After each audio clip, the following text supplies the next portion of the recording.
So Madison Reed is revolutionizing the way women color their hair. Get gorgeous, salon-quality, multi-dimensional hair color made from ingredients you can feel good about with no harsh odor. Hundreds of thousands of women have discovered this new way to color, delivered to your door, on your schedule for under $25. Find your perfect shade at madison-reed.com. Madison would like to honor Dear Franklin Jones listeners with 10% off plus free shipping on their first color kit with promo code FRANKLIN. And before we get started with the show, I'd like to tell you about another podcast that I'm really excited about. It's called Disgraceland. Disgraceland is a new true crime podcast about musicians getting away with murder and behaving very badly. Jerry Lee Lewis's fifth wife, dead.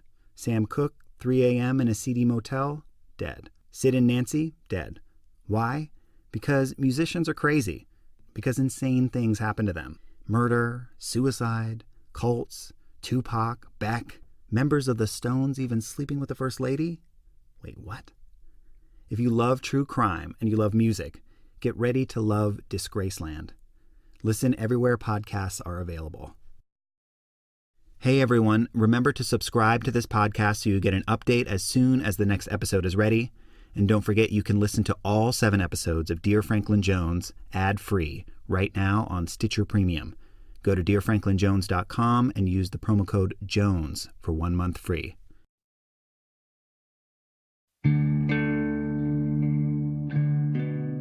To answer the questions I have about Franklin Jones, the guru that my family followed, who was eventually accused of being a cult leader, I know I have to do more than just read through old journals and talk to my parents.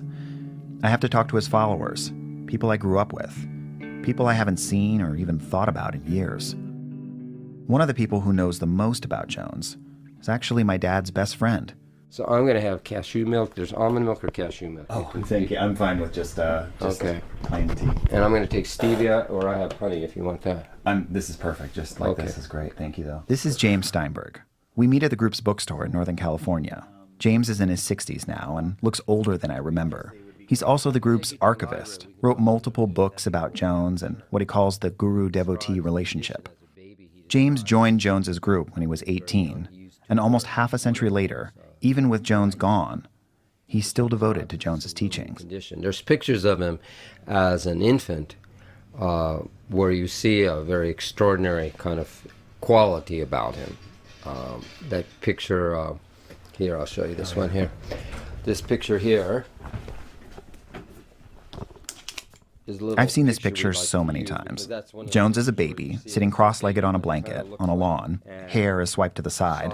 His eyes are partially closed. At the age of 2, decided to assume identification with an ego, crawling along the floor. Then he saw a little puppy and he saw his parents and he saw that everyone's expecting him to be a particular way. So he said he could do that. So he did that. And he became an ego, and then he kind of grew up like an ordinary person, and part of why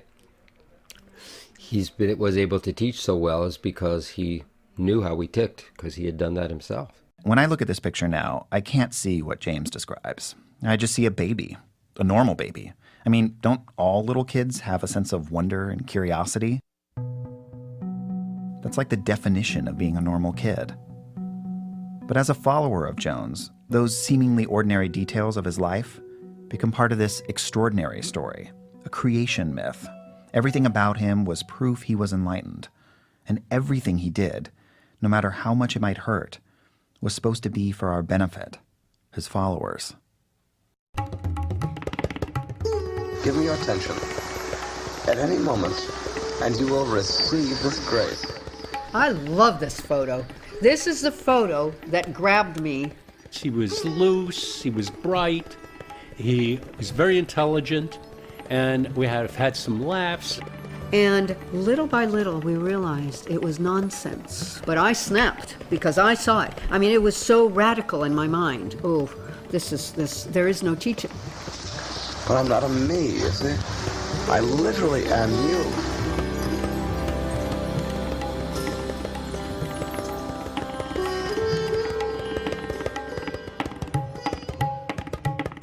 I'm Jonathan Hirsch. This is Dear Franklin Jones. I know the origin story of Franklin Jones, the way his group describes him. I've heard it countless times. But what was Jones like before he became the divine giver king? You know, like in elementary school, in college. So I go looking, which isn't easy. If he were still alive, Jones would be almost 80 now. And I reread Jones's autobiography, The Knee of Listening. Apparently he used the word knee kind of like base or foundation. Like I've said before, the guy liked to talk in circles. Anyway, Franklin Jones grew up on Long Island outside New York. His dad sold aluminum siding. His mom was a housewife. The family was Lutheran, attended Mass on Sundays. There was also a younger sister, Joanne. I messaged her on Facebook.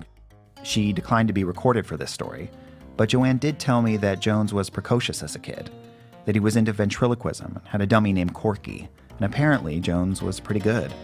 Joanne says he was once invited to perform with a famous ventriloquist, Paul Winchell. But I want to know more, so I get a copy of his old yearbook, start calling his classmates.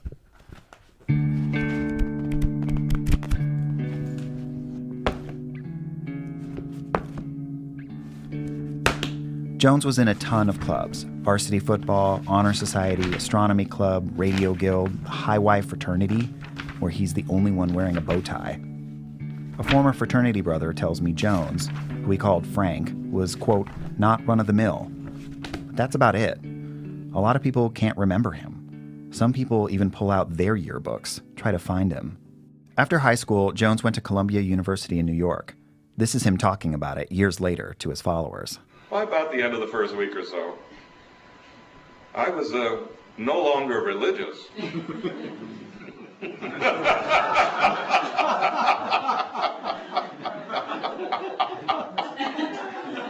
That was it for Christianity and everything else.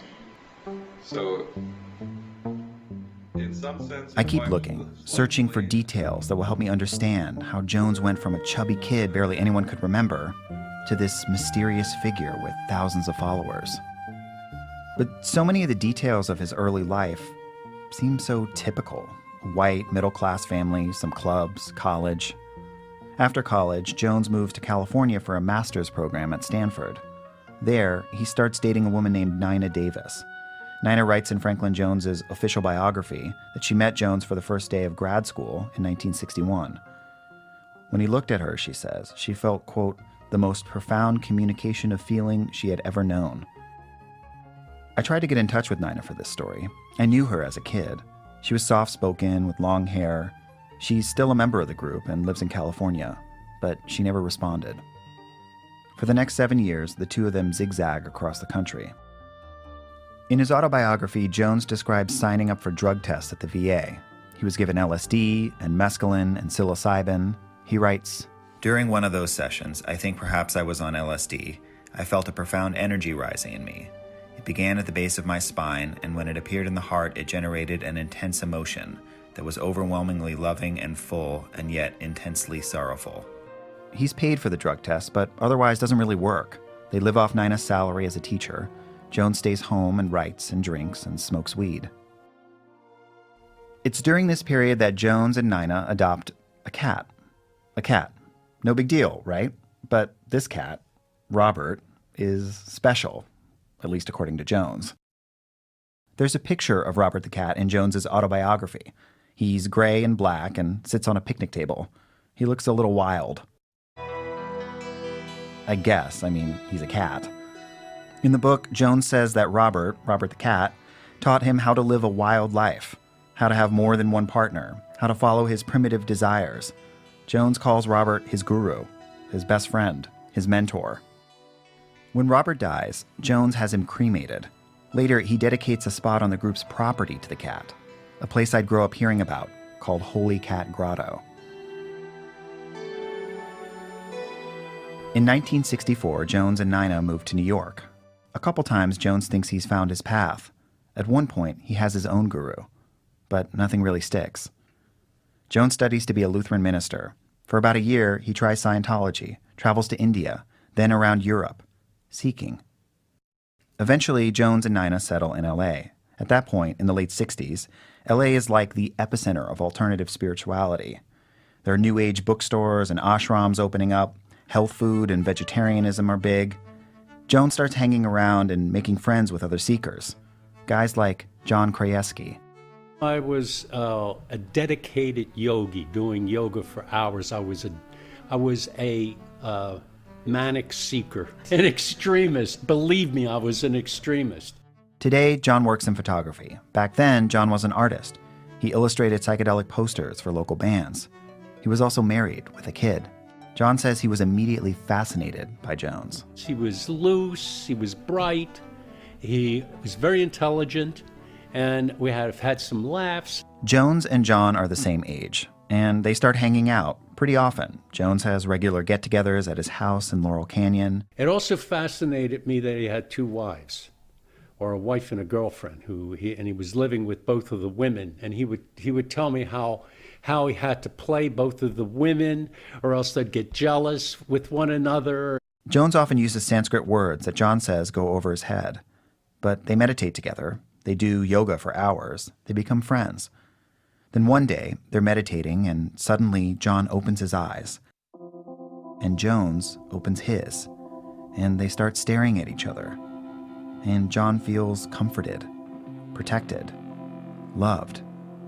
And he thinks, this guy must be my guru. You know, he's revealing to me what my inner self was. This is it. I'm gonna follow him, do what he says. That was it. I was signed, sealed, and delivered. John falls so hard for this idea that he essentially abandons his family to follow Jones. Soon, his wife files for a divorce. I was terrible. Terrible. Took the children, the dog, the cat, everything living she took out of that house. So ashamed of it.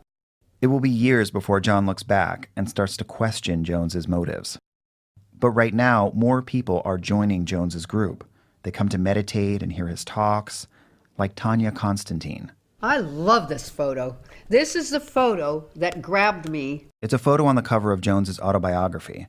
Tanya found a copy of the book at a New Age bookstore and was attracted to Jones's picture. She couldn't afford to buy it, so she went back for days, sat on the floor, and read it. Wow, this must be meant to be. I'm going to go see this man. Tanya's dad was an American actor, Eddie Constantine. Her mom was French. Back then, Tanya had just moved to L.A.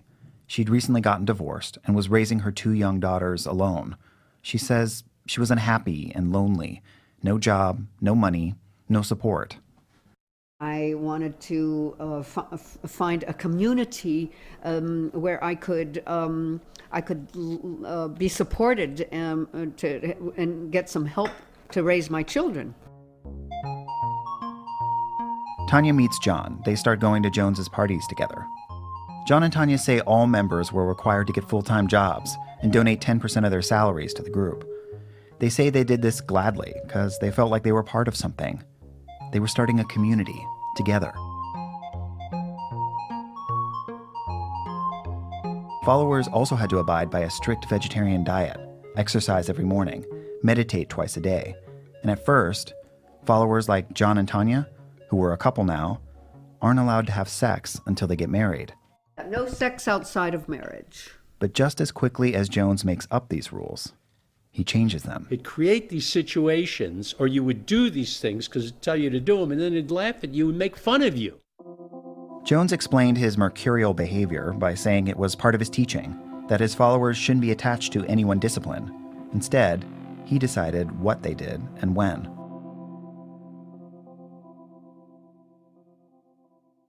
Dear Franklin Jones will be back in a minute. But now I would like to tell you a little bit about Madison Reed.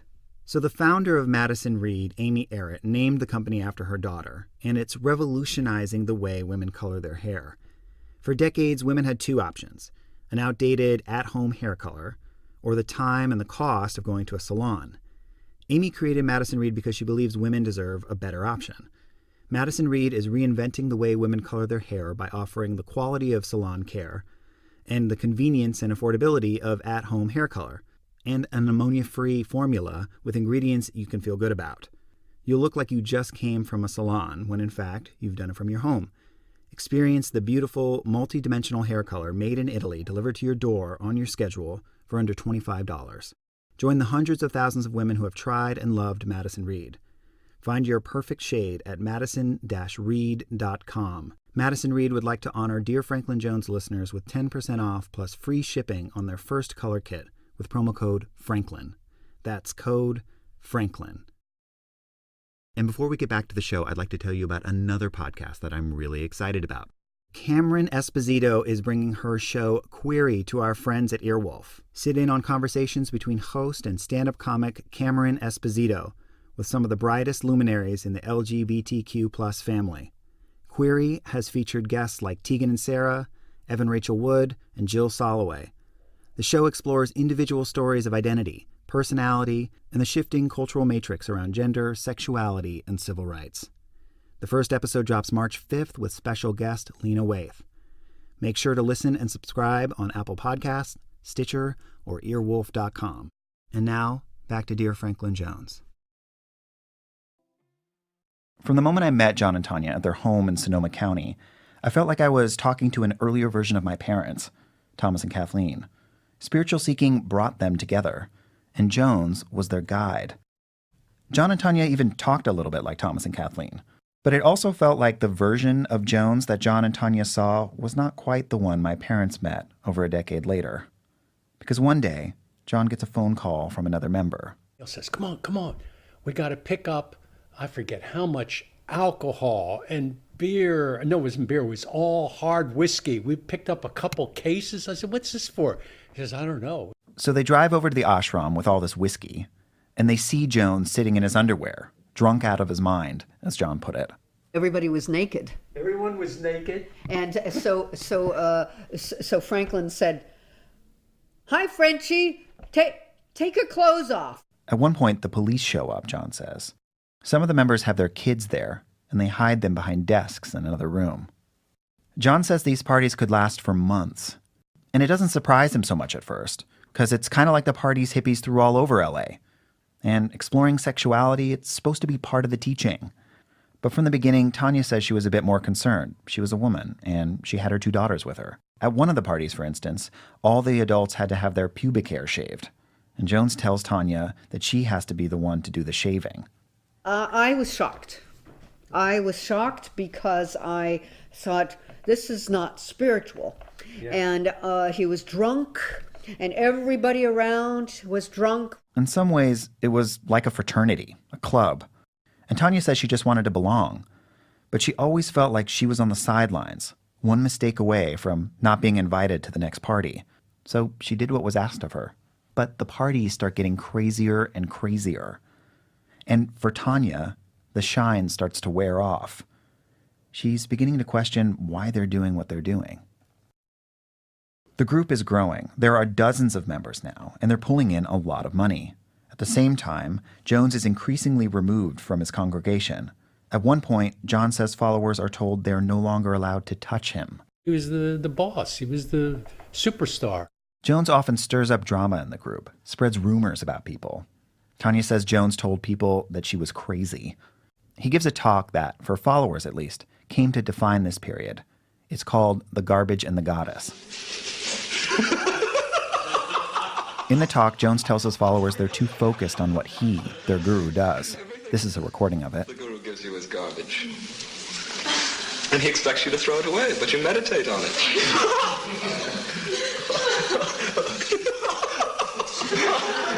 All of his precious fucking experiences. Philosophy. Jones mocks his followers and their idea of an enlightened life. Fasting, celibacy, renunciation, reading spiritual books, all of it is garbage. The wild parties continue, and John and Tanya are falling more and more in love. They decide to get married. The night before, Jones gathers everybody together to talk about relationships, or as he called them, the cult of pairs. So in the evening, he's giving this talk about breaking down the cult of pairs, and I asked him, well, so what's the point in getting married? And so he laughed. He thought that was funny. Everybody laughed. So he went into this long talk about there's no need for it. There's absolutely no need to be free is the point, and so you don't need to hold on to anything. You let go and you yield. Yield was the big word at that time. Tanya especially struggles with this. I mean, she's getting married the next day. And then one night, sometime later, it's hard for Tanya to remember exactly when, she says Jones announces he wants to sleep with as many people as he can. And that night, Franklin was going from bringing in one woman at a time to have sex with him. And so he was going from one to the other. Each one was taking like about 20 minutes each, and there were about a dozen, 11, something like that. It's around 2 or 3 in the morning. At some point, John and Tanya lose each other at the party, and John starts to have this sneaking suspicion that Jones, his friend and guru, is going to sleep with his wife. And I ended up being the last one of the evening. He came to get me. He took me by the hand and walked me into the bed and laid me on the bed. Tanya says there are a bunch of men standing around the bed, watching, smiling. And it went so fast that I don't know what happened. It was like over in a split second. He was completely self-centered. He actually completely ignored me, as if he didn't even know me. And so I got up and put something back on, and he walked out with his dick dripping.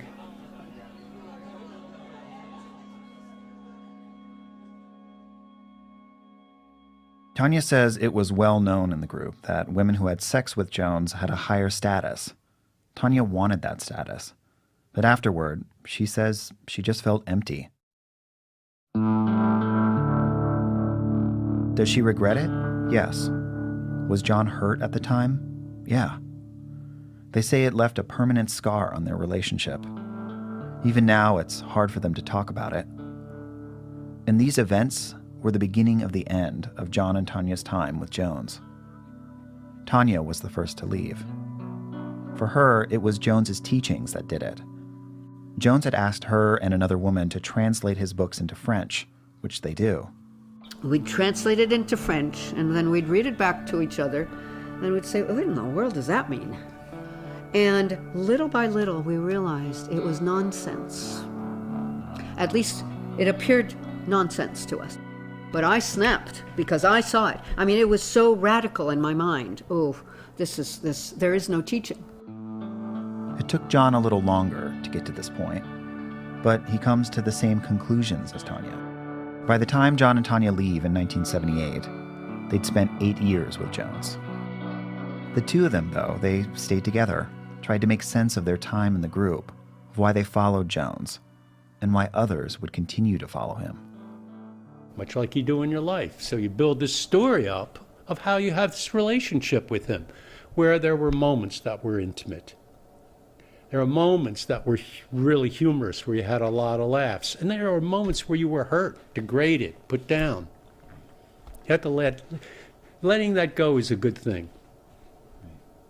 I'm still working on it. Yeah. I think my parents kind of felt the same way. You know, I think when they left, they were very, very upset. They were with him for 17 years. Holy shit! They were? Yeah. How many years were you with him? About that. 16. Oh my God! I didn't realize it was that Wow. long. Yeah. So I was raised in it. That's fucked up. Oh, I'm so sorry. Oh my gosh. When John and Tanya said this to me, I saw pity in their faces. It felt terrible. I think a part of me hoped in exploring the life of Jones that not only would I be able to find answers to who Jones was at the beginning, before I or my parents met him, but that what I found would be positive. I had never heard these stories, but they remind me of a scandal that happened the year we joined. Stitcher.